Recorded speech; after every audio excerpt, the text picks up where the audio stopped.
අද අප සම්පූර්ණ වන්නේ දෙවියන් වහන්සේගේ බලය අවබෝධ කරගත් පසු පමණයි යන මාතෘකාවෙන් දෙවියන් වහන්සේගේ වචනය බෙදා ගැනීමට කැමති. දෙවියන් වහන්සේ තමන් ගැන හෙළිදරව් නොකර නිහඬව මුළු විශ්වයම පාලනය කරන බව අප බොහෝ විට දැක තිබෙනවා. බොහෝ මනුෂ්‍යයන් මම මේක කළා කියා පවසමින් තමන් කළා වූ පොඩි දෙයක් ගැන පවා ආඩම්බර වෙන්න කැමැත්තෙන් සිටිනවා. කොහොම නමුත් කිසිම දෝෂයකින් තොරව මුළු විශ්වයම පාලනය කළත් දෙවියන් වහන්සේ කිසිදාක තමන්ව උළුප්පා පෙන්වා නැහැ. එම නිසා අද දෙවියන් වහන්සේගේ බලය ගැන අවබෝධ කරගනිමු. ආඩම්බර වන්නා වූ කෙනෙකු බොහෝ පිළිගැනීම ලබන අතරේදී දෙවියන් වහන්සේ කිසිවක් නොපවසන නිසා උන්වහන්සේගේ වැඩවලට පිළිගැනීමක් ලැබෙන්නේ නැහැ. අප දෙවියන් වහන්සේට නොව මනුෂ්‍යයන්ට ගෞරව පුද කරන විටදී විශාල ගැටලු මතුවෙන්න පුළුවන්. අවසාන කාලයේ ගැලවීමේ කාර්ය මනුෂ්‍යයෙකු නොව දෙවියන් වහන්සේ පාලනය කරන බව අප කිසිදාක අමතක නොකළ යුතුයි. සභාවද සුභාරංචියද ගැලවීමේ කාර්යද මෙහෙවන්නේ දෙවියන් වහන්සේය. බොහෝ කලකට පෙර එංගලන්තයේ කැන්යුට් නම් රජ කෙනෙකු සිටියා. ඔහු බොහෝ රටවල් අත්කරගත්තා පමණක් නොව තම රාජ්‍යයේද බොහෝ කරුණාවෙන් හා ප්‍රඥාවෙන් රජකම් කළා. ඔහුගේ නිලධාරීන් හා සෙනග ඔහුව මුණගැසෙන කවර වෙලාවක වුවත් ඔහුව බොහෝ වර්ණනා කළා. "ඕ රජුනි, ඔබ ශ්‍රේෂ්ඨයි. ඔබ පුදුමාකාරයි.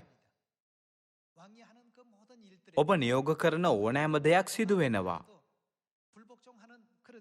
මුළු ලෝම ඔබේ වචනයට බිය වෙනවා. ස්වභාව ධර්මයා පවා ඔබට අවනත වෙනවා." ඉතිහාසයේ අන් කවර රජෙකුටත් වඩා සියලු බලය ලැබූ ඔබ ශ්‍රේෂ්ඨ රජ කෙනෙක්ය. ඔබ සියලු සෙනගගෙන් ප්‍රශංසාව ලැබීමට සුදුසුයි. නිලධාරීන් රජුව හමුවන ඕනෑම වෙලාවක ඔහුව එසේ වර්ණනා කළා. රජු මේ ගැන බොහෝ සිතන්නට ගත්තා. පළමුව මේ වචන ඇසෙන විට ඔහුට සතුටක් දැනුණා. කොහොම නමුත් සෑම රැස්වීමකදී රජුට මේ වගේ වචන ඇසුණා. එක දවසක් රජුට තම නිලධාරීන්ට හොඳ පාඩමක් උගන්වන්නට අවශ්‍ය වුණා. එම නිසා රජතුමා ඔවුන්ගෙන් "මම මුහුදු වෙරළට යන්න කැමතියි. ඔබ මා සමග පැමිණෙනවාද කියා ඇසුවා. සියලු දෙනාම අප අනිවාර්යෙන්ම ඔබ පසුපස පැමිණෙනවා කියා පවසමින් මුහුදු වෙරළට ගියා. මුහුදු වෙරළ දෙසට යන විටදී තම සිංහාසනයත් රැගෙන එන්න කියා රජු අණ කළා. මුහුදේ වඩදිය වෙරළට දිගින් දිගටම පැමිණෙමින් තිබුණා. එම වෙලාවේදී රජු තම නිලධාරීන්ගෙන් "මට මාගේ වචනයෙන් වඩදිය පැමිණීම නැවැත්විය හැකිය කියා ඔබ සිතනවාද කියා ඇසුවා. නිලධාරීන් රජුට පැවසූ වර්ණනාවන් සිහි කරමින් මවිතයට හා කලබලයට පත් වුණා. රජු එවැනි ප්‍රශ්නයක් අසාවි කියා ඔවුන් කිසිදාක සිතුවේ නැහැ. මුහුද මගේ වචන අසයිද කියා රජු ඔවුන්ගෙන් ඇසූ විටදී ඒ වන තුරුම ඔවුන් රජුට ස්වභාව ධර්මය, මිනිසා හා බලධාරීන් ඔබට අවනතය කියා පැවසූ නිසා ඔවුන්ට නැහැ කියා පැවසීමට නොහැකි වුණා. එම නිසා සියලු දේම, එනම් මේ මුහුද පවා ඔබට අවනතයි කියා ඔවුන් එක්ව පැවසුවා. ඔවුන්ට ඇහුම්කන් දීමෙන් පසු තම සිංහාසනය මුහුදු වෙරළේ තබන්න කියා රජු නිලධාරීන්ගෙන් ඉල්ලා සිටියා. රජු එහි හිඳගෙන මුහුදට වඩදිය මා දෙසට නොයනු. රළ පහර තවත් නොගසුණු කියා පැවසුවා. රජු ඒවාට අන කළත් පෙරටත් වඩා ශක්තිමත්ව වඩදිය දිගින් දිගටම ඔහු දෙසට පැමිණියා. අවසානයේදී වඩදිය රජුගේ පාද හා වස්ත්‍රද තෙමමින් සිංහාසනය දක්වාම පැමිණියා. සෑම නිලධාරියෙකුම කළ යුත්තේ කුමක්දැයි ප්‍රතිචාර දැක්විය යුත්තේ කෙසේදැයි නොදැන ඔවුන් ගල් ගැසී සිටියා. ඒ වන තුරුම ඔවුන් නිතරම සියලු දේ එනම් ස්වභාව ධර්මයද මිනිසාද සියලු බලධාරීන්ද පවා ඔබේ අනට අවනතයි කියා පවසමින් රජුව වර්ණනා කළා. කොහොම නමුත් රජුගේ වචනයට වඩදියෙහි කිසිම වෙනසක් වුණේ නැහැ. එම වෙලාවේදී රජු තම නිලධාරීන්ට පැවසුවේ ඔබලා මා උතුම් බලයක් ඇති උතුම් පුද්ගලයෙකුසේ උසස් කළා. කෙසේ වෙතත් මේ ලෝකයේ මට කළ නොහැකි බොහෝ දේවල් තිබෙනවා. ස්වභාව ධර්මය මාගේ වචනය නොව වෙනත් රජ කෙනෙකුගේ එනම් ශ්‍රේෂ්ඨ රජ කෙනෙකුගේ වචනයට අවනත වෙනවා. උන්වහන්සේගේ අනට මේ මුහුද හා වඩදියද පවා නවතිනවා.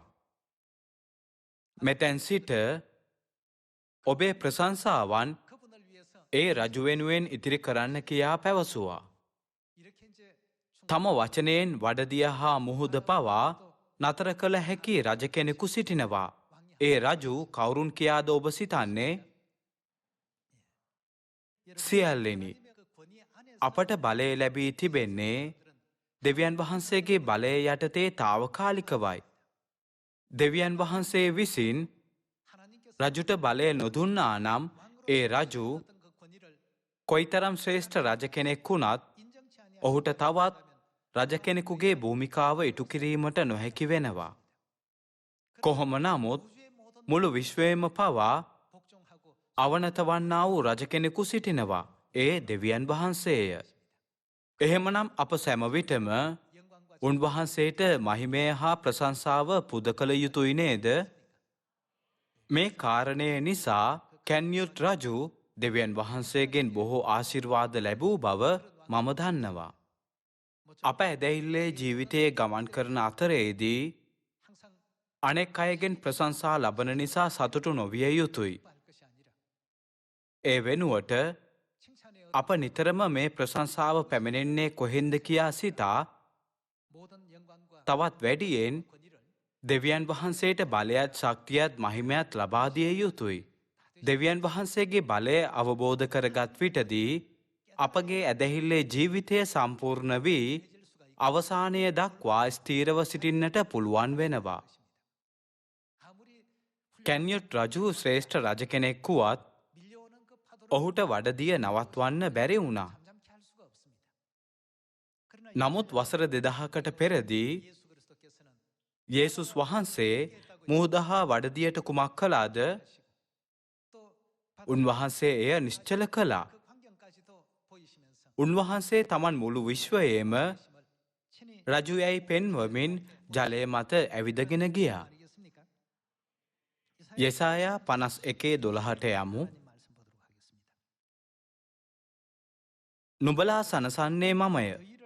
නැසී යන මනුෂ්‍යයාට තෘණමෙන් පහව යන මනුෂ්‍ය පුත්‍රයාටත් බයවෙන්ටද නුඹේ මැවුම්කාර වූ අහස දිග හැරියා වූ පොළව පිහිටෙව්වා වූ ස්වාමින් වහන්සේ සිහි නැතිකොට විනාශ කිරීමට පීඩාකාරයා සූදානම් වෙන විට ඔහුගේ කෝපය නිසා නිතරම දවස මුළුල්ලෙහි වෙවුලන්නටද නුඹ කවුද? පීඩාකාරයාගේ කෝපය කොතැනද? රටින් පිටවහල් වී සිටින්නා ඉක්මනට මුදනු ලබන්නේය. ඔහු වලේදී නසින්නේවත් ඔහුගේ කෑම පිරිහෙන්නේවත් නැත. මම වනාහි මුහුදේ රළ ගර්ජනා කරන ලෙස අවුස්සන්නා වූ සේනාවල ස්වාමින් වහන්සේ යන නාමය ඇත්තා වූ නුඹේ දෙවි වූ ස්වාමින් වහන්සේය. යෙසායා 51 කියවන විටදී එහි මම වනාහි මුහුදේ රළ ගර්ජනා කරන ලෙස අවුස්සන්නා වූ සේනාවල ස්වාමින් වහන්සේ යන නාමය ඇත්තා වූ නුඹේ දෙවි වූ ස්වාමින් වහන්සේය කියා ලියා තිබෙනවා. කැන්යොට් රජු තමන්ට පෘථුවියේ සීමිත අවකාශයක් පාලනය කිරීමට පමණක් දෙවියන් වහන්සේගෙන් බලය ලැබී ඇති බවත් තමන්ට වඩදිය නැවැත්වීමේ බලයක්ද නොමැති බවත් තේරුම් ගත්තා. සියල්ලෙනි, මේ පෘථුවියේ ඉතා කුඩා ශක්තියක් හා බලයක් අපට ලැබී තිබුණත් අපට මහත් බලයක් තිබෙනවායයි අප වරදවා වටහාගෙන සිටිනවා නම් අපට දෙවියන් වහන්සේගේ සදහකාල මහිමය තේරුම් ගන්න බැරි වෙනවා. දෙවියන් වහන්සේට මුහුද කලඹා සැඩරල පහරවල් සෑදීමේ බලය තිබෙනවා. දෙවියන් වහන්සේට අපගේ ආත්ම මරණයෙන් ගලවා ගන්නටත් අපගේ ආත්ම විනාශ කරන්නටත් බලය තිබෙනවා. ශුද්ධ ලූක් 12 බලමු. ලූක් 12:2 බලමු. මක්නිසාද එළිදරව් නොවන වසන ලද දෙයක්වත් දැනගන්ට නොලැබෙන සඟවන ලද දෙයක්වත් නැත. එබැවින් නුඹලා අඳුරෙහිදී කී දේ එළියෙහිදී අසුනු ලබන්නේය. ඇතුල් ගෙවල් වලදී නුඹලාට කනට කී දේත් ගෙවල් මුදුන්වලදී ප්‍රසිද්ධ කරනු ලබන්නේය. මාගේ මිත්‍රයනි, ශරීරය නසා එයින් පසු වෙන කිසිවක් කරන්නට බැරි අයින්ට බය නොවෙන්නයි නුඹලාට කියමි. නමුත් නුඹලා බය විය යුතු කාටදයි නුඹලාට පෙන්වමි. නැසුවායින් පසු නිරේහි හෙලන්ට බලය ඇත්තා වූ තැනැන් වහන්සේට බය වෙන්න. එසේය. උන්වහන්සේටම බය වෙන්නයි නුඹලාට කියමි. අප අපගේ ශරීරයේ නසන අයට නොව අපගේ ශරීරයේද ආත්මයද යන දෙකම නැසිය හැකි දෙවියන් වහන්සේට බය විය යුතුය කියා දෙවියන් වහන්සේ අපට තේරුම් කර දෙනවා. යෙසායා 40:21ට යමු. නුඹලා දන්නේ නැද්ද? අසාලා නැද්ද? මුලපටන් නුඹලාට දන්වා නැද්ද? පොළවේ අත්‍යවාරම් ලූ තැන් පටන් නුඹලා එක තේරුම් නොගත්තොහුද? පෘථිවි චක්‍රය මතුයෙහි වැඩ ඉන්නේ උන්වහන්සේය. එහි වැසියෝ පළඟැටියන් වැනිය. අහස ඇතිරිල්ලක් මෙන් දිග හැර වාසය කිරීමට කූඩාරමක් මෙන් එය අතුරා තිබෙන්නෙත් අධිපතීන් නාස්තියට පමුණුවන්නෙත් පොළවේ විනිශ්චකාරයන් හිස්කමක් කරන්නෙත් උන්වහන්සේය. එසේය. ඔවුන් සිටවනු ලැබූ වහාම වපුරනු ලැබූ වහාම එසේය. ඔවුන්ගේ කඳ පොළොවේ මුල් ඇද්ද වහාම උන්වහන්සේ ඔවුන්ට පිඹිනසේක්ක. ඔවුහු වියලෙති.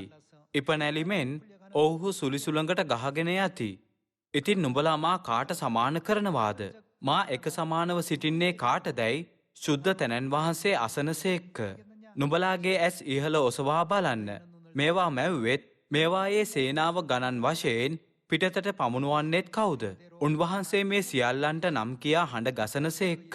උන්වහන්සේගේ බලයේ මහත්කම නිසාද උන්වහන්සේ ශක්තියෙන් බලවත් බැවින්ද එකක්වත් නෑවිත් නොතිබේ. ස්වර්ගීය පියාණන් හා මෑණියන් අධිපති නාස්තියට පමුණුවන්නටත් පොළවේ විනිශ්චකාරයන් හිස්කමක් කරන්නටත් පුළුවන් වූ උතුම් වූ දෙවියන් වහන්සේ බව අප තේරුම් ගත යුතුයි.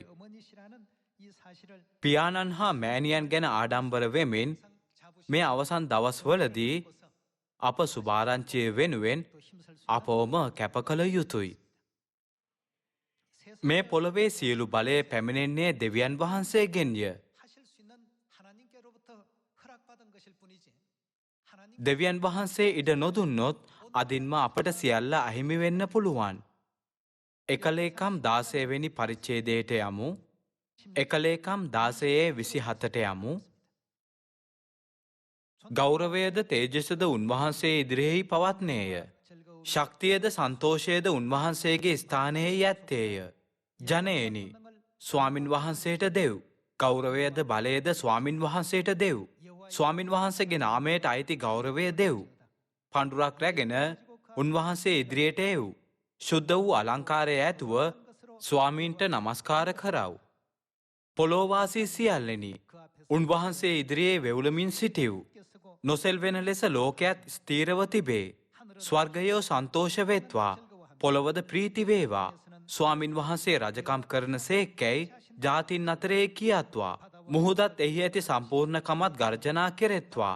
කෙත් සහ එහි ඇති සියල්ල ප්‍රීතිමත් වෙත්වා. එවිට වනයේ වෘක්ෂයෝ ස්වාමින් ඉදිරියෙහි ගී කියන්නාහ. මක්නිසාද උන්වහන්සේ පොළොව විනිශ්චය කරන පිණිස එනසේක්ක.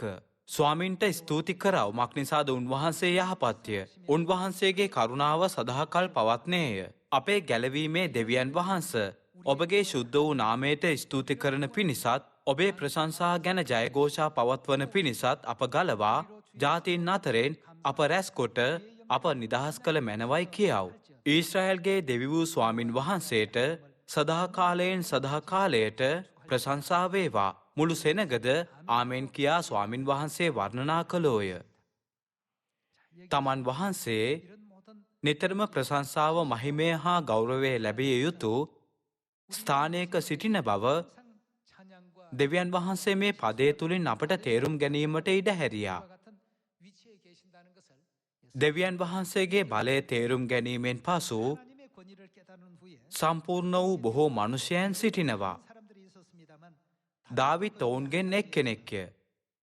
ඔහු පමණක් නොව නෙබුකත් නේෂර් රජුත් ඒ වගේය. දානියෙල් 4:28ට යමු. මේ සියල්ල නෙබුකත් නේෂර් රජුට සිදුවිය. 12 මසක් ගත වූ පසු ඔහු බබිලෝනියේ රාජමාලිගාව උඩ සක්මන් කරමින් සිටියේය. නෙබුකත් නේෂර් රජු ඒ දවස්වලදී පොළොවේ ඉතා බලවත් රාජ්‍යයක්ව තිබූ බබිලෝනියේ රජය. මනුෂ්‍යයන් ඔහුට පැවසුවේ රජුන්ගෙත් රජුය කියාය. තවද රජ කතා කොට මේ වනාහි රාජ්‍ය ගෘහයක් කොටද මාගේ මහිමශ්‍රීයේ ගෞරවය උදෙසාද මාගේ බලපරාක්‍රමයෙන් මා විසින් ගොඩ නැගූ මහත් බබිලෝනිය නොවේදැයි කීවේය. ඔහු සිතුවේ මේ තේජාන්විත සියල්ල සාදා නිම කළේ මමයි. සියල්ල කළේ මම නේද කියාය. ඔහුගේ ජයග්‍රහණයන් දෙස බලද්දී ඔහු තමන් ගැනම ආඩම්බර වුණ බව පෙනෙනවා. කොහොම නමුත් අප 31 වෙනි පදයේ කියවමු. ඒ වචනය රජුගේ මුඛයෙහි තිබෙද්දීම අහසෙන් හඬක් පැමිණ එම්බා නෙබුකත් නේෂර් රජ රාජ්‍ය නුඹෙන් පහවිය. සියල්ල ඉටු කර ගැනීමට ඉඩ හැරියේ දෙවියන් වහන්සේ වූ නමුත් නෙබුකත් නේෂර් රජුට එසේ සිතීමට නොහැකි වුණා. 32 වෙනි පදය බලමු. නුඹ මනුෂ්‍යයන් වෙතින් පන්වනු ලබන්නේහිය. නුඹේ වාසයේ වනයේ මුර්ගයන් සමග වන්නේය. ගවයන්ට මෙන් නුඹට තෘණ කවනු ලබන්නේය. මෙසේ මනුෂ්‍යයන්ගේ රාජ්‍යය කෙරෙහි මහෝත්තමයන්න් වහන්සේ බලය පවත්වා තමන් කැමති කෙනෙකුට දෙන බව නුඹ දැනගන්නා තුරු නුඹ කාලවල් සතක් පසු කරනවා ඇතැයි නුඹට කියන ලද්දේ යයි කීවේය. එකෙනෙහිම මේ කාරණය නෙබුකත් නේෂර් කෙරෙහි සම්පූර්ණ විය. ඔහු මනුෂ්‍යයන් වෙතින් පන්වනු ලැබ ගොනුන් මෙන් තෘණ කෑවේය. ඔහුගේ හිසකේ රාජාලින්ගේ පිහාටු මෙන්ද ඔහුගේ නියපොතු පක්ෂීන්ගේ නියපොතු මෙන්ද වැඩෙන තුරු ඔහුගේ ශරීරයේ අහසේ පින්නෙන් තෙමුණේය. නෙබුකත් නේෂර් රජු සෑම තේජාන්විත දෙයක්ම ඔහු ලබාගත්තා කියා සිතූ විටදී අහසෙන් හඬක් පැමිණ සියල්ල ඔබ විසින් කළා කියා ඔබ පැවසූ නිසා ඔබේ හැකියාවෙන් ඔබට සියල්ල කළ හැකිද නොහැකිද කියා බලන්න එතැන් සිට දෙවියන් වහන්සේ ඔහුට උපකාර කිරීම නැවැත්වූවා. ඔහුට දෙවියන් වහන්සේගෙන් උදව් ලබා ගැනීමට නොහැකි වූ නිසා නෙබුකත් නේෂර් රජු සත්වයෙකුගේ ආත්මයක් ලබා වසර 7ක් පුරාවට වනයේ මුර්ගයෙකු මෙන් තම ජීවිතය ගත කළා. ඔහු සතෙකු මෙන් තෘණ කෑවා. දෙවියන් වහන්සේගේ ආත්මය ඔහු කෙරෙන් ඉවත් වූ විට ඔහු මේ වගේ වුණා. සියල්ලෙනි අප කරන්නා වූ ඕනෑම දෙයකදී දෙවියන් වහන්සේ පිටුපස සිට අපව රැකබලාගෙන අපව පමනුවා දෙනවා. අදෘශ්‍යමාන ලෝකයේ අපට සියල්ල අත්කර ගැනීමට හැකිවන පිණිස දෙවියන් වහන්සේ සෑම වාතාවරණයක්ම ගලපනවා. මේ සුභාරංචියේ ඉටුවන පිණිස දෙවියන් වහන්සේ අප සියලු දෙනාටම අවශ්‍ය වූ හැකියාවන් ලබා දුන්නා. දෙවියන් වහන්සේ අප වෙනුවෙන් සෑම කාර්යයක්ම කරනවා. තමන්ගේ බලයෙන් සියල්ල ලබාගත් අයයි නෙබුකත් නේෂර් සිතූ විටදී ඔහු එවෙලේම මුර්ගයෙකුගේ ආත්මයක් ලබා තවද ඔහුගේ සිංහාසනයද ඔහුගෙන් අරගත්තා. ඉන් පසුව වසර 7ක් වනයේ හරකෙක් මෙන් තෘණකා රාත්‍රියේදී වනයේ නිදාගත්තා. පින්නෙන් ඔහුගේ ශරීරය තෙමුණා. ඔහුගේ හිසගෙස් වැහුණා. ඔහුගේ නියපොතු පක්ෂියෙකුගේ නියපොතු මෙන් වුණා. සරලව පැවසූතින් ඔහු උමතු වුණා. 33 වන පදය. එකෙනෙහිම මේ කාරණය නෙබුකද්නේසර් කෙරෙහි සම්පූර්ණ විය. ඔහු මනුෂ්‍යයන් වෙතින් පන්වනු ලැබ ගොනුන් මෙන් තෘණ කෑයේය. ඔහුගේ හිසකේ රාජාලින්ගේ පිහාටු මෙන්ද ඔහුගේ නියපොතු පක්ෂීන්ගේ නියපොතු මෙන්ද වැඩෙන තුරු ඔහුගේ ශරීරයේ අහසේ පින්නෙන් තෙමුණේය. 34. ඒ දවස්වලට පසු නෙබුකද්නේසර් වන මම මගේ ඇස් ස්වර්ගයේ දෙසට එසවිමි. මාගේ සිහිය නැවත මට පැමුණුනේය. මාගේ සිහිය නැවත මට පැමුණුනේය යන්නෙන් ඔහුගේ සිහිය නැවත ඔහුට පැමුණුනේ කෙසේද කියා අප සිතිය යුතුයි. මම මහෝත්තමයාණන් වහන්සේට ප්‍රශංසා කොට මහෝත්තමයාණන් කවුරුන්ද? ඒ දෙවියන් වහන්සේය. සදාකාලයටම ජීවත් වන්නා වූ සදාකාල ආණ්ඩුවක්ද පරම්පරාවෙන් පරම්පරාවට පවතින රාජ්‍යයක්ද ඇත්තා වූ තැනන් වහන්සේ වර්ණනා කොට ගෞරව දුනිමි. පොළොවේ සියලු වැසියෝ කිසිත් නොවන්නාක් මෙන් සලකුණු ලබන්නෝය. උන්වහන්සේ ස්වර්ගයේ සේනාව සහ පොළොවේ වැසියන් අතර තමන් කැමති ලෙස කරන සේක්ක. උන්වහන්සේගේ අත නවත්වන්ටවත් ඔබ කුමක් කරන සේක් දැයි උන්වහන්සේට කියන්ටවත් පුළුවන් වූ කිසිවෙක් නැත. ඒ කාලයේදී මාගේ සිහිය නැවත මට පැමිණියේය. මාගේ රාජ්‍යයේ ගෞරවය උදෙසා මාගේ මහිමතාවත් ආශ්චර්යයත් මට නැවත පැමිණියේය. මාගේ මන්ත්‍රීහුද මාගේ උත්තමයෝද මා ළඟට ආවෝය. මම වනාහි මාගේ රාජ්‍යෙහි පිහිටවනු ලැබීමි. මාගේ උතුම්කමත් බොහෝ සෙයින් මට ලැබුණේය. දැන් නෙබුකද්නේසර් වන මම ස්වර්ගයේ රජ්ජුරුවන් වහන්සේට වර්ණනාද ප්‍රශංසාද ගෞරවද කරමි. මක්නිසාද උන්වහන්සේගේ සියලුම ක්‍රියාවන් සැබෑය. උන්වහන්සේගේ මාර්ගද ධර්මිෂ්ඨය. උඩඟුකමින් හැසිරෙන්නන් පහත් කරන්ට උන්වහන්සේට පුළුවන යනුය. බයිබලය අපට මෙලෙස උගන්වනවා. දෙවියන් වහන්සේගේ බලය තේරුම්ගත් විටදී අප සම්පූර්ණ වෙනවා. කොහොම නමුත් නෙබුකද්නේසර් රජු මෙය තේරුම්ගෙන සිටියේ නැහැ. තනිවම මහා බබිලෝනිය රාජ්‍ය ගොඩනැගුවායයි ඔහු සිතුවා. එලෙස සිතද්දී දෙවියන් වහන්සේගේ මහිමය ඉක්මනින්ම ඔහුව අත්හැර ගියා. ඉන්පසු මන්ත්‍රීන්ද ඔහුගෙන් වෙන් වී ඔහුව පහ කරනු ලැබුවා. 7 වසරක් පුරාවට ඔහු මුර්ගයෙකු මෙන් ජීවත් වුණා. තවද සියලු ජාතීන් හා මුළු විශ්වයම පවා පාලනය කරන්නේ දෙවියන් වහන්සේ කියා සිතමින් අවසානයේදී දෙවියන් වහන්සේව තේරුම් ගත්තා. මෙය තේරුම් ගත්තායින් පසුව ඔහුට සිදුවුණේ කුමක්ද? ඔහු නැවත තමන්ගේ සිහියට පැමිණුණා. ඔහුගේ සිහිය නැවත ඔහුට පැමිණුණා.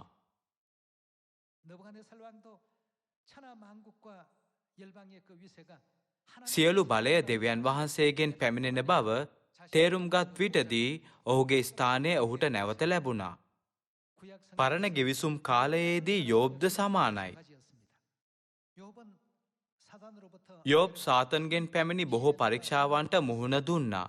ඔහුගේ සෑම වස්තුවක්ම ඔහුගෙන් ඉවත් කළා. ඒ වගේම ඔහු රෝගයන්ගෙන් පීඩා වින්දා.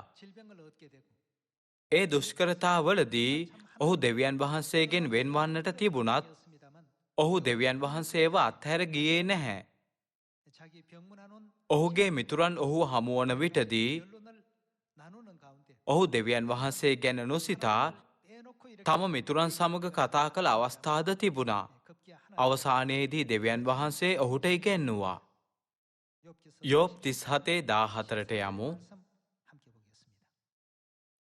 දෙවියන් වහන්සේ විසින් එලිහු නම් මනුෂයෙකු තුලින් යෝබ්ට අවබෝධ කර දුන්නා. එම්බා යෝබ්, මට ඇහුම්කන් දීගෙන සිටින්න. නිශ්චලව සිට දෙවියන් වහන්සේගේ පුදුම ක්‍රියා කල්පනා කරන්න. දෙවියන් වහන්සේ ඒවාට අනදී තමන් වලාකුලේ විදුලිය බැබලෙන්ට සලස්වන්නේ කොහොමද කියා නුඹ දන්නෙහිද? දැනගැන්වෙන් සම්පූර්ණව සිටින තැනන් වහන්සේගේ පුදුම ක්‍රියා එනම් වලාපටල එල්ලී තිබෙන ආකාරය නුඹ දන්නවාද? දකුණු සුළඟින් පොළව නිශ්චල වූ කල නුඹේ ඇඳුම් උණුහුම් වෙන්නේ කෙසේදැයි දන්නවාද? වාත්තු කැඩපතක් මෙන් සවි ඇති අහස උන්වහන්සේ වාගේ අතුරන්ට නුඹට පුළුවන්ද? අප විසින් උන්වහන්සේට කිය යුතු දේ නුඹ අපට දන්වන්න. අන්ධකාරය නිසා අපේ කතාව පිළියෙල කරන්නට අපට බැරිය. මා කතා කරන්නට කැමති බව උන්වහන්සේට දන්වන්ටද නොහොත් මිනිසෙක් නාස්ති කරනු ලබන්නට ආශාවිය යුතුයද? එලීහු දෙවියන් වහන්සේගේ කැමැත්ත යෝබ්ට ඉගැන්වුවා. 38 වන පරිච්ඡේදය. එවිට ස්වාමින් වහන්සේ කුණාටුවේ සිට යෝබ්ට උත්තර දෙමින් මෙසේ කීසේක. අනුවන වචන වලින් මන්ත්‍රණය අඳුරු කරන මොහු කවුද? ඉතින් පුරුෂයෙකු මෙන් නුඹේ ඉඟටිය බැඳගෙන මා නුඹෙන් අසන විට මට කියන්න. මා පොළොව පිහිට වූ කල නුඹ කොතැන සිටියේහිද? නුඹ දන්නේහි නම් කියන්න. 16 වෙනි පදය. නුඹ මුහුදේ උල්පත් ළඟට පැමිණියේහිද? නොහොත් ගැඹුරේ රහස් තැන්වල ඇවිද්දෙහිද? මරහුගේ දොරටු නුඹට ප්‍රකාශ වීද? නොහොත් මරණ සෙවණේ දොරටු නුඹ දුටුවෙහිද? නුඹ පොළොවේ පළල කල්පනා කර බැලුවෙහිද?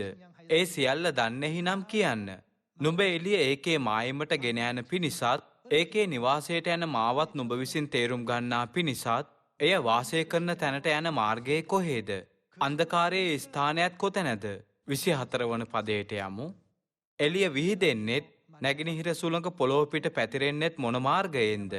මිනිසෙකු නැති දේශයකටත් කිසි මිනිසෙකු නැති කාන්තාරයටත් වැසි වස්වා වනයේද පාළු තැන්ද සනසා තෘණ වැවෙන්ට සැලැස්වීමට වර්ෂාවට පාරවල්ද අකුණුවල විදුලියට මාර්ගයක්ද විවර කළේ කවුද? වර්ෂාවට පියෙක් ඇද්ද? පිනිබින්දු ඉපදෙව්වේ කවුද? හිම කැට කාගේ ගැබෙන් නික්මුණාද? අහසේ සිනුදු හිම ජනිත කළේ කවුද? ගලක් ඇතුළේ හිමෙන් වතුර සැඟවී තිබේ. ගැඹුරේ මතුපිටද මිදී තිබේ. හත්දින්නේ තරුවැල බඳින්ට නුඹට පුළුවන්ද? නොහොත් මුව සිරසේ බැඳුම් මුදන්ට පුළුවන්ද? එය මුළු විශ්වය කරා පැමිණි විටදී මැවීම පිළිබඳව දෙවියන් වහන්සේ යෝබ්ට එකින් එක ඉගැන්වුවා. මේ සියල්ලම සෑදුනේ කොහෙන්ද? සියල්ල සෑදුනේ කොහොමද? නැවතත් තමන්ගේ සිහියට පැමිණියා. ඉන්පසු යෝබ් දෙවියන් වහන්සේගේ බලය තේරුම් ගැනීමට පටන් ගත්තා. ඒ වනතුරු යෝබ් සිතුවේ තමන්ගේ පීඩාවන් හා දුෂ්කරතාවයන් ගැනම පමණයි. කොහොම නමුත් සියල්ල දෙවියන් වහන්සේගෙන් පැමිණෙන බව තේරුම් ගත් විටදී 42 වන පදයේදී පැවසුවේ දැනගැන්ම නැතිකමින් මන්ත්‍රණය අඳුරු කරන මොහු කවුද කියා දෙවියන් වහන්සේ ඇසුවා. ඔබ වහන්සේ මුළු විශ්වයේම අධිපතිද? එය පාලනය කරන්නා වූ දෙවියන් වහන්සේය. මා අඥානයකි. මෙලෙස යෝබ් දෙවියන් වහන්සේගේ බලය දැන සම්පූර්ණ වූවා. ඉන්පසු දෙවියන් වහන්සේ ඔහුගේ සෑම දෙයක්ම ඔහුට බාර දුන්නා. තවද පෙරටත් වඩා සඵලවත් වන්නට ඔහුට ආශිර්වාද කළා. ඔහුට තවත් දරුවන්ද ලැබුණු බව අපට යෝබ් පොතෙන් දැක ගන්න පුළුවන්. මෙලෙස දෙවියන් වහන්සේ තමන් ගැන සෑමදාම නොපවසන නිසා අප දෙවියන් වහන්සේගේ බලය අමතක නොකළ යුතුයි. සියල්ලෙනි, දාවිත් මේ තේරුම් ගත් විටදී සියල්ල දෙවියන් වහන්සේගෙන් පැමිණෙන බවත් කිසිවක් මනුෂයාගෙන් සිදු නොවන බවත් ඔහු තේරුම් ගත්තා. යෝබ්ද මෙය තේරුම් ගත්තා. යෙසායා අනාගත වක්තෘත් එලෙසයි. මෙය තේරුම් ගත්තා වූ කාට නමුත් ආත්මික ලෝකය තවත් දීප්තිමත්ව දකින්ටත් සම්පූර්ණ වන්නටත් ආත්මික ජීවිතයකින් ආශිර්වාද ලැබීමටත් හැකි වෙනවා. බයිබලය අපට එය උගන්වනවා. එළිදරව් පොත තුළ අපොස්තල යොහාන් අපට ස්වර්ගය ගැන විස්තර කර දෙන විටදී ගැලවුණු සෙනග දෙවියන් වහන්සේගේ සිංහාසනය වටා සිටගෙන නොනවත්වා දෙවියන් වහන්සේට පවසන්නේ ශුද්ධය ශුද්ධය. ඔබ වහන්සේ සර්ව බලධාරිය. ඔබ වහන්සේ උතුම්ය කියාය. සියලු බලය ගෞරවය හා ශක්තිය ඇත්තේ දෙවියන් වහන්සේට පමණක් බව අපොස්තල පාවුල් තුලින් දෙවියන් වහන්සේ අපට දැනුම් දුන්නා. පොළොවේදී ඔබ අනෙක් අයට වඩා පොඩි දෙයකදී හොඳ වෙන්නට හෝ අනෙක් අයට වඩා හොඳ නිලයක සිටින්න පුළුවන්. ඒ සියල්ල තිබියදී මම නැතිව කාටවත් මේ වැඩේ කරන්න බැහැ කියා ඔබ වර්ධවා නොසිටිය යුතුයි. මේ සුභාරංචිය හා අපගේ ජීවිතයේද පවා පාලනය කරන්නේ කවුරුන්ද? ජීවනය, මරණය, විනාශයන් හා ආශිර්වාදයන් පාලනය කරන්නේ කවුරුන්ද? ඒ දෙවියන් වහන්සේය. දෙවියන් වහන්සේ අපට නොදුන්නොත් අපට කිසිම ආශිර්වාදයක් හෝ සදාකාල ජීවනයක් ලැබිය නොහැකි බව අප සිහි කරමු. අප කිසිදාක නෙබුකද්නේසර් රජුවාගේ නොවිය යුතුයි. මුල් සභාවේ සමාජිකයන් අතර දෙවියන් වහන්සේගේ බලය නිවැරදිව තේරුම්ගත් නියෝජිතයන් සිටියා. ඔවුන් නම් මරියා, සාකෙවුස් හා 100කට මුලාදෑනියා යන අයයි. මරියා සුදුගල් කරඬුව බිඳ ඉතා මිල අධික සුවඳ තෙල් යේසුස් වහන්සේගේ පාදයේ වත් කළා. යේසුස් වහන්සේ ඇය ගැන පැවසුවේ ලොව මුළුල්ලේ සුභාරංචිය ප්‍රකාශ කරනු ලබන සෑම තැන්වලදීම මේ ස්ත්‍රිය කළ ක්‍රියාවත් ඈ ගැන සිහිවීමක් කොට කියන්න කියාය. එය සාකෙවුස් සමගද සමානයි. ඔහු යේසුස් වහන්සේට යමෙකුගෙන් අයුතු ලෙස ගෙන තිබේ නම් ඔහුට 4 ගුණයක් නැවත දෙමි කියා පැවසුවා. යේසුස් වහන්සේද මා ඔහුගේ නිවසට යා යුතුයි කියා පැවසුවා. එය සාකෙවුස්ට සිහිනයකින්වත් සිතා ගැනීමට නොහැකි වූ මහත් ගෞරවයක් වුණා. 100කට මුලාදෑනියා කොහොමද ඔහුගේ එක් සේවකයෙක් රෝගී වී මිය යන්නට සිටියා. ඒ වෙලාවේදී ඔහු යේසුස් වහන්සේව බැහැ දැකීමට ගොස් තම සේවකයා සුව කර ගැනීමට ආශිර්වාද ඇයදුවා. යේසුස් වහන්සේ මා ඔබේ නිවසට ගොස් ඔහුව බලන්නම් කියා පැවසුවා. ඉන්පසු 100කට මුලාදෑනියා ස්වාමිනි වෙහෙස නුව්ව මැනව. මා යටතෙහිද හේවායෝ සිටිති. එක්කෙනෙකුට යවයි මා කී කල ඔහු යන්නේය. තවත් කෙනෙකුට එවයි කී කල ඔහු එන්නේය. වචනයකින් කිව මැනව. එවිට මාගේ මෙහෙකරුවා සුවපත් වේය කියා පැවසුවා. මේ පදයන් වල සිටි මනුෂ්‍යයන් සැබවින්ම දෙවියන් වහන්සේගේ බලය තේරුම් ගත්තා.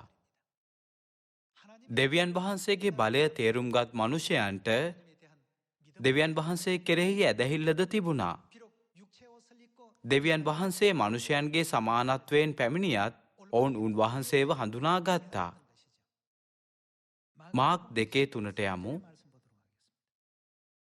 එකල 4 දෙනෙකු විසින් උසුලන ලද අංශභාග රෝගියෙකු රැගෙන ඔවුහු උන්වහන්සේ වෙතට ආවෝය. සමූහයා නිසා උන්වහන්සේ ළඟට එන්ට නොහැකිව සිටින තැන සෙවිලි හැර පියස්ස කඩා අංශභාග රෝගියා වැතිර සිටි ඔත් යහන බැස්සුවෝය. යේසුස් වහන්සේ ඔවුන්ගේ ඇදහිල්ල දැක පුත්‍රය නුඹේ පව්කමා කරන ලද්දැයි අංශභාග රෝගියාට කීසේක්ක. එහෙත් එතන ඉඳගෙන වුන් ලියන්නන්ගෙන් සමහරෙක් මොහු මෙසේ කතා කරන්නේ මක් නිසාද? මොහු දෙවියන් වහන්සේට අපහාස කරයි. එක්කෙනෙකුට එනම් දෙවියන් වහන්සේට මිස පව්කමා කරන්නට කාට පුළුවන් දැයි තමන්ගේ සිත්වලින් කල්පනා කරගත්තෝය. ඔවුන් තමන් තුළ මෙසේ කල්පනා කළ බව යේසුස් වහන්සේ තමන්ගේ ආත්මයෙන් එකෙනෙහිම දැන ඔවුන්ට කියනසේක් නුඹලා කුමක් නිසා මේ කාරණා සිතින් කල්පනා කරවුද? අංශභාග රෝගියාට නුඹේ පව්කමා කරන ලද්දැයි කීමෙනුත් නැගිට නුඹේ යහන රැගෙන යන්නැයි කීමෙනුත් වඩා පහසු කෝකද? නොමුත් පොළොවේදී කුමක් කරන්නටද? පව්කමා කරන්නට මනුෂ්‍ය පුත්‍රයාට බලය ඇති බව නුඹලා විසින් දැන ආත්මිකව හෝ මානසිකව සිටියත් පව්කමා කරලීමේ බලය ඇත්තේ දෙවියන් වහන්සේටයි. දෙවියන් වහන්සේගේ බලය තේරුම්ගත් අය දෙවියන් වහන්සේගෙන් ආශිර්වාද ලබනවා. කොහොම නමුත් සෑම යුදෙව්වෙක්ම යේසුස් වහන්සේව හඳුනාගෙන උන්වහන්සේගෙන් ආශිර්වාද අයදුවේ නැහැ. අද අප දෙවියන් වහන්සේව නිවැරදිව තේරුම්ගෙන සියොන් දරුවන් ලෙස දෙවියන් වහන්සේට පමණක් මහිමය පුද කළ යුතුයි. එබැවින් අපි අපගේම වචන දේශනා නොකර දෙවියන් වහන්සේගේ වචනය දේශනා කරමු. එසේ කිරීමෙන් මේ වසරේදී අපට මනුෂ්‍ය වර්ගයාට ගැලවීමේ පණිවිඩය බෙදා දීමට හැකි වේවි. මේ දේශනාව තුළින් ඔබ බොහෝ කරුණාව ලැබුවායයි පතමින් මා අවසන් කරන්නම්. ඔබට බොහොම ස්තුතියි.